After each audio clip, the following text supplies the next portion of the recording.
আজি যিটো পৰীক্ষা 22 নৱেম্বৰত আজি হৈ আছে ইয়াত একেবাৰে নতুনভাৱে আমাৰ SOP নিৰ্দেশ মতে আমাৰ DGP মহোদয় যে চেয়াৰমেন বৰ্তমানে আছে SLPRB তেখেতৰ নিৰ্দেশৰ আণ্ডাৰত একেবাৰে ষ্ট্ৰিক্ট হিচাপে আমি ইয়াত এক্সাম পাতি আছোঁ প্ৰত্যেক সৰু সৰু বস্তুৰ ইয়াত অলৰেডি বিবেচনা কৰা হৈছে যেনে মানে যিকোনো সৰু সৰু ল্যাবছ যদি ভুলতি হৈ যায় এইটো নহওক এনেকুৱা আমি যথেষ্ট ব্যৱস্থা লৈছোঁ যোৱাকালি ধুনীয়াকৈ ব্ৰিফিং কৰা হৈছিল আমাৰ প্ৰত্যেক মানুহগৰাকীৰ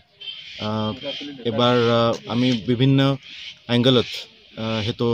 ৰুল আউট কৰিছোঁ যে মানে কিবা এটা ল্যাবছ নাথাকি যায় মই আশা কৰোঁ কি এবাৰ পৰীক্ষা মডেল পৰীক্ষা হিচাপে হ'ব